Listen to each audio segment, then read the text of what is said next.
Let's just start with this quote from Professor Kaliat T. Valasaraj, because it really hits hard, doesn't it?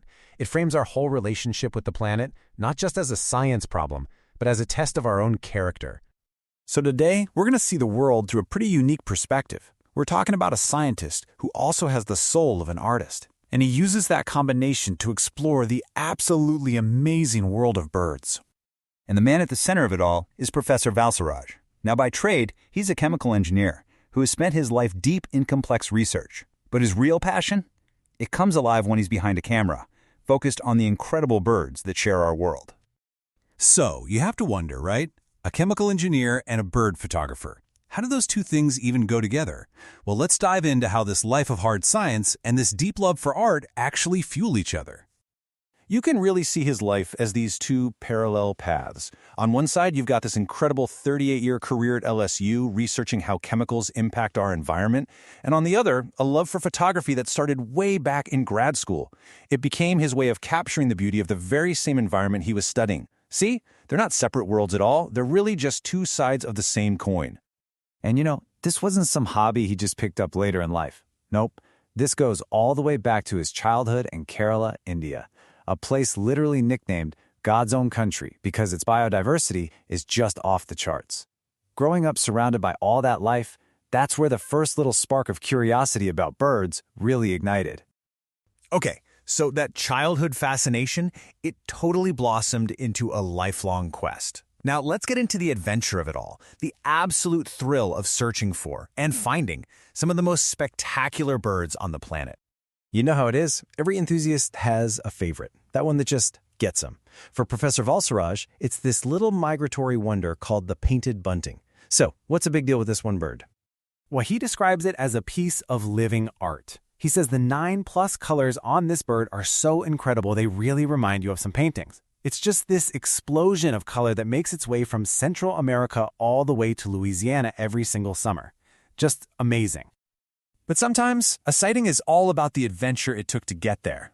One of his absolute most memorable trips was this intense trek deep into a Colombian forest, all to find this bird, the Andean cock of the rock. And what he found there was a spectacle of nature you just wouldn't believe. He stumbled upon them in a lek. Now, what's a lek? Honestly, the best way to describe it is like a singles bar for birds.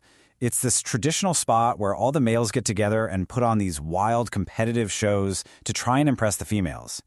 Getting to see that in person, that's a super rare treat. And then there are the sightings that feel different, more urgent. In Honduras, he got to see the Honduran emerald.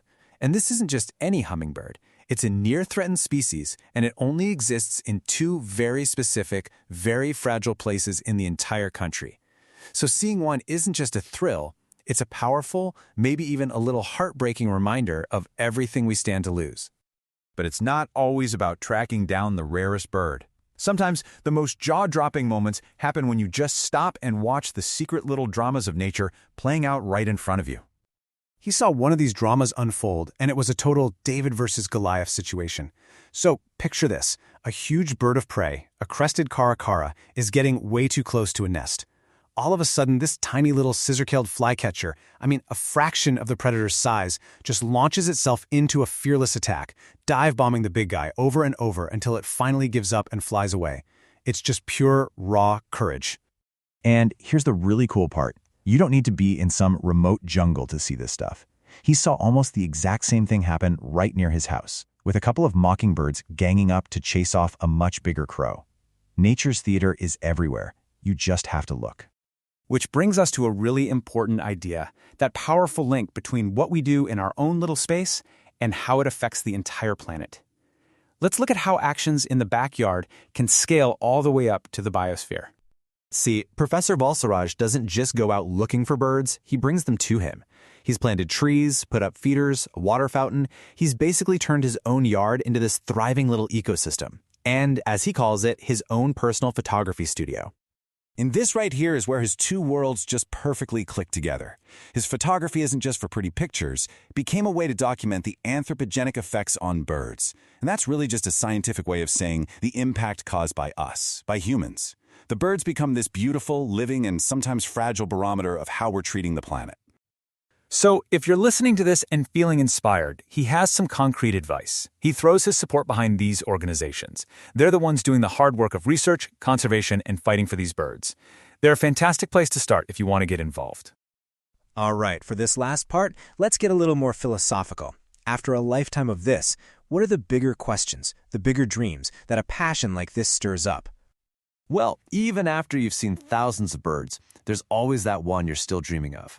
For him, it's the emperor penguin. And it's not just about getting the shot. It's about witnessing their unbelievable dedication as parents and their just sheer toughness in one of the harshest places on Earth.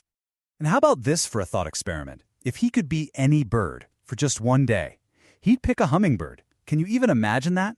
Living life at that incredible speed, your heart beating 1,000 times a minute, it would be like experiencing a whole different dimension of reality.